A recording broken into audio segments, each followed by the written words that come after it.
ঘণ্টাখানেক আগেই আমরা পুলিশের বর্ণাঢ্য প্যারেড উপভোগ করলাম। এরপর এখানে আপনাদের কল্যাণ প্যারেডে উপস্থিত থেকে এতক্ষণ আপনারা যারা বক্তব্য রেখেছেন, গুরুত্বপূর্ণ বক্তব্য রেখেছেন, সেই সকল বক্তব্য আমরা শুনলাম। বর্তমান বিশ্বে প্রযুক্তিগত দক্ষতা সম্পন্ন একটি সুদক্ষ, আধুনিক, মানবিক পুলিশ বাহিনী ছাড়া জনগণের কাঙ্ক্ষিত সেবা নিশ্চিত করা কঠিন। বর্তমান গণতান্ত্রিক সরকার এই কঠিন কাজটি শুরু করেছে। সুতরাং সাধ্য সামর্থ্যের সবটুকু দিয়েই সরকার আপনাদের চাওয়া পাওয়াগুলো অবশ্যই ইতিবাচকভাবে বিবেচনা করবে। উপস্থিত পুলিশ কর্মকর্তা এবং সদস্যবৃন্দ, ফ্যাসিবাদ মুক্ত বাংলাদেশে গত 12ই ফেব্রুয়ারি অনুষ্ঠিত অবাধ, সুষ্ঠু এবং নিরপেক্ষ নির্বাচনে আপনারা সারা দেশে যথাযথভাবে দায়িত্ব পালন করেছেন। আপনাদেরকে গণতান্ত্রিক আমি জনগণের পক্ষ থেকে আমি জানাই অভিনন্দন। এর মাধ্যমে প্রমাণিত হয়েছে অবশ্যই পুলিশের পক্ষে নিরপেক্ষভাবে দায়িত্ব পালন সম্ভব। তবে ফ্যাসিবাদী শাসন আমলে দেশের জনগণ ভিন্ন চিত্রও দেখেছে। আমি এ বিষয়ে বিস্তারিতভাবে বলতে চাই না কিছু। বাংলাদেশ যেন আর কখনোই ফ্যাসিবাদ শাসনে ফিরে না আসে, আসুন আজকের এই 2026 পুলিশ সপ্তাহে এটি হোক আমাদের অঙ্গীকার।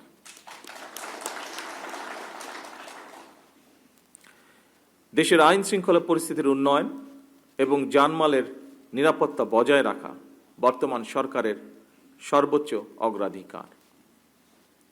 ফ্যাসিবাদী সরকার নিজেদের হীন দলীয় স্বার্থে পুলিশ বাহিনীকে জনগণের মুখোমুখি দাঁড় করিয়েছিল। সেই অন্ধকার সময় পেরিয়ে এখন সময় এসেছে নতুনভাবে এগিয়ে যাবার। আমি মনে করি জনগণের বিশ্বাস অর্জন এবং সেই বিশ্বাস বজায় রাখাই পুলিশের সামনে বর্তমান বড় একটি চ্যালেঞ্জ। পুলিশের কাজ একটি, দুষ্টের দমন আর শিষ্টের লালন। জনগণের সঙ্গে পুলিশের সম্পর্ক হবে আইনগত এবং মানবিক। জনগণের সঙ্গে পুলিশের সম্পর্ক হোক আস্থা এবং নির্ভরতার। যে কোনো বিপদে আপদে জনগণ যেন থানা পুলিশকে তাদের নির্ভরযোগ্য আশ্রয়স্থল মনে করতে পারে। আপনাদের কাছে আমাদের এটুকুই চাওয়া। দেশে বর্তমান জনগণের ভোটে জনগণের কাছে দায়বদ্ধ একটি গণতান্ত্রিক সরকার প্রতিষ্ঠিত হয়েছে। এই সরকারের কাছে জনপ্রত্যাশা, যা অন্যান্য বক্তা উল্লেখ করেছেন তাদের বক্তব্যে, জনগণের প্রত্যাশা অনেক বেশি। বর্তমান সরকার যে জনগণের কাছে দায়বদ্ধ সরকার, আপনাদের কার্যক্রমে যেন সেটি প্রতিফলিত হয় সেটিও নিশ্চিত করা কিন্তু আপনাদের দায়িত্ব। আমরা বলে থাকি জনগণ রাষ্ট্রের মালিক। জনগণ যদি মালিক হয় তাহলে এই মালিক যখন বিপদে পড়ে থানায় যায় সেখানে তারা আপনাদের আচরণে যেন কিছুটা হলেও রাষ্ট্রের মালিকানা অনুভব করতে পারেন, সেটি নিশ্চিত করা আপনাদের দায়িত্বের অংশ বলে আমি মনে করি। আপনাদের আমাদের সকলের মনে রাখা দরকার, আইনি সহায়তা পেতে সাধারণ মানুষ প্রথমেই থানায় আসেন, পুলিশের সহায়তা চান। বিপদে না পড়লে মানুষ থানায় যায় না। সুতরাং থানায় যাওয়ার পর তার বিপদ কমবে, মানুষের মনে এমন ধারণা তৈরি হওয়া অত্যন্ত জরুরি। আপনারা অবশ্যই যে কোনো বিষয়ে আইনগত পদক্ষেপ নেবেন, তবে সেখানে যদি মানবিকতার ছোঁয়া থাকে তাহলে আপনাদের কারণে সরকারের সাফল্যগুলো জনমনে ইতিবাচক প্রভাব ফেলবে।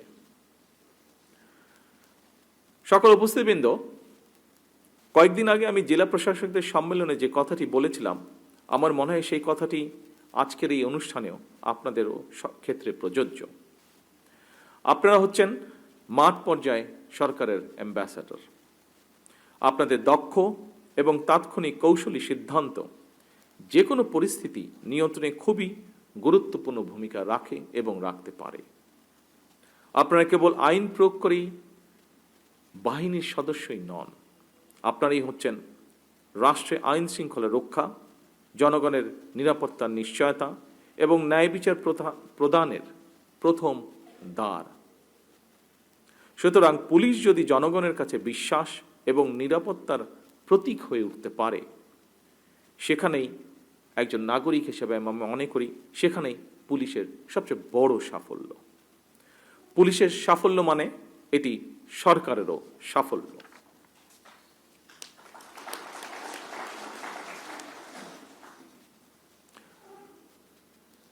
উপস্থিত পুলিশ কর্মকর্তা এবং সদস্যবৃন্দ, আমার বক্তব্য স্পষ্ট।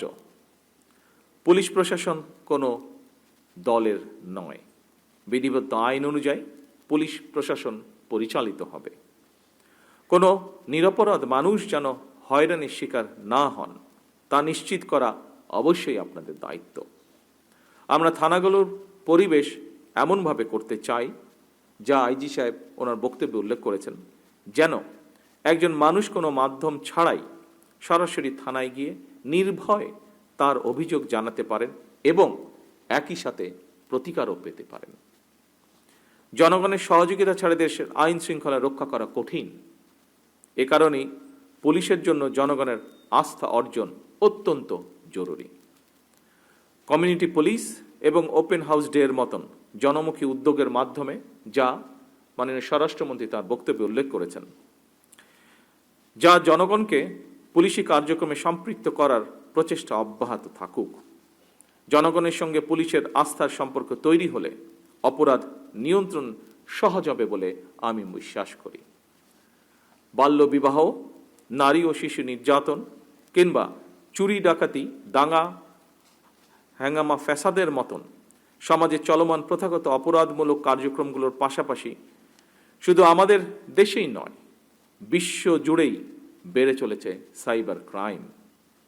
অপরাধীরা অনলাইন প্ল্যাটফর্ম ব্যবহার করে নতুন নতুন কৌশলে অপরাধ সংগঠিত করছে, যা আপনাদের জানা বিষয়টি। বিশেষ করে সাইবার বুলিংয়ের মাধ্যমে নারীদের জন্য অশান্তির কারণ হয়ে দাঁড়িয়েছে সাইবার বুলিং। এসবের পাশাপাশি সংঘবদ্ধ অপরাধ, কিশোর গ্যাং, আর্থিক জালিয়াতি সহ নানা ধরনের অপরাধ প্রবণতাও বিরাজমান। সাধারণ মানুষ প্রতিনিয়ত এসব অপরাধের শিকার হচ্ছেন। দেশে মাদক এবং অনলাইন জুয়ার ব্যাপারেও জনমনে উদ্বেগ রয়েছে। আমি মনে করি আইনের কঠোর প্রয়োগের মাধ্যমে মাদক সরবরাহকারী এবং মাদকের উৎসমূল টার্গেট করে মাদক নিয়ন্ত্রণে পুলিশকে কার্যক্রম চালানো জরুরি। মাদক, সন্ত্রাস ও দুর্নীতির বিরুদ্ধে আমাদের সরকারের অবস্থান পরিষ্কার। আমরা এ সকলের সাথে কম্প্রোমাইজ করতে চাই না।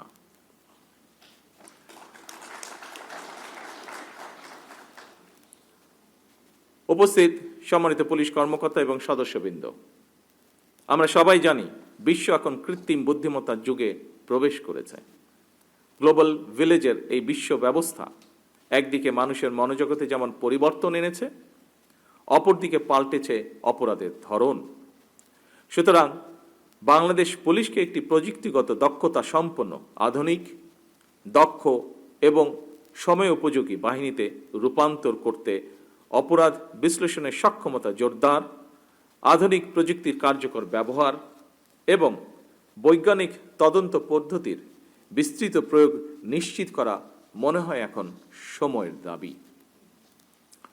চতুর্থ শিল্প বিপ্লবের প্রেক্ষাপটে উদ্ভূত বহুমাত্রিক চ্যালেঞ্জ মোকাবেলায় সাইবার পুলিশ প্রতিষ্ঠা, কৃত্রিম বুদ্ধিমত্তা বা এআই, বিগ ডাটা বিশ্লেষণ, বিকাশমান প্রযুক্তির সমন্বিত এবং কার্যকর ব্যবহার আরও সম্প্রসারণ করা জরুরি হয়ে পড়েছে এবং এই লক্ষ্যেই সরকার একটি আধুনিক প্রযুক্তি নির্ভর পুলিশি ব্যবস্থা গড়ে তুলতে বদ্ধপরিকর।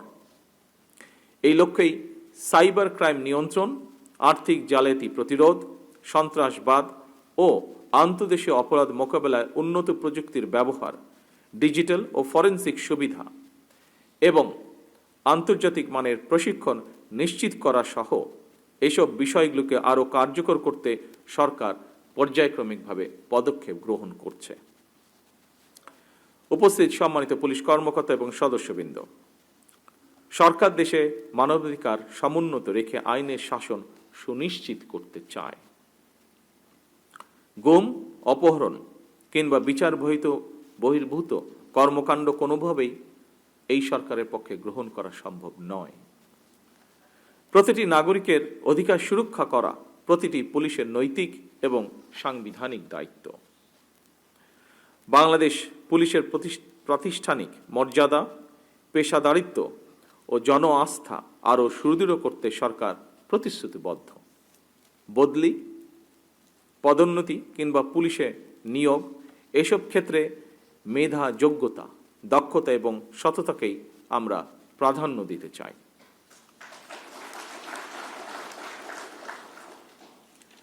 দ্রুত পরিবর্তনশীল এই বিশ্ব ব্যবস্থার সঙ্গে তাল মিলিয়ে আমাদের পুলিশ বাহিনীকেও আরও দক্ষ এবং আধুনিক করে গড়ে তোলার কোনো বিকল্প আছে বলে আমি মনে করি না।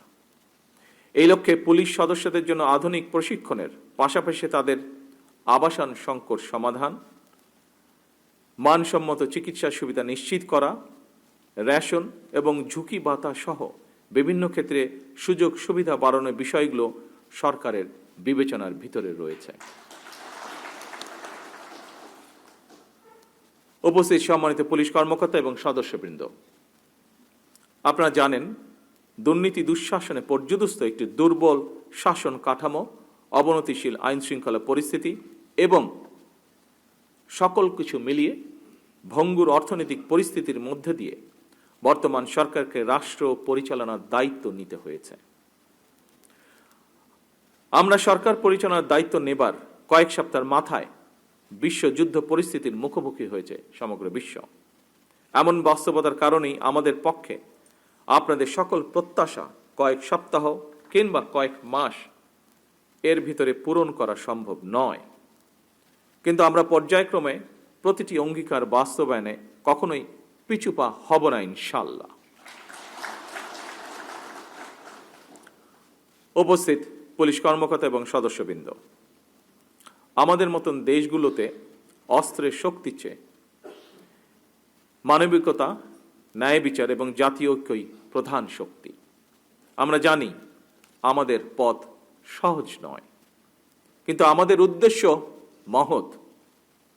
আমরা একটি সমৃদ্ধ, স্বনির্ভর, গণতান্ত্রিক, নিরাপদ, মানবিক বাংলাদেশ গড়তে চাই। তেমন একটি শান্তিপূর্ণ, নিরাপদ বাংলাদেশ গড়তে ন্যায়পরায়ণ এবং পেশাদার পুলিশ বাহিনীর বিকল্প নেই। আজকের এই অনুষ্ঠানে আমার সামনে পুলিশের বিভিন্ন কর্মকর্তা ও সদস্যবৃন্দ এবং সারা দেশে যারা এতক্ষণ অনলাইনে সংযুক্ত ছিলেন, আপনাদেরকে এবং আপনাদের পরিবারের সদস্যদেরকে আবারও ধন্যবাদ জানিয়ে আমার বক্তব্য আমি শেষ করছি। আল্লাহ হাফেজ। বাংলাদেশ জিন্দাবাদ।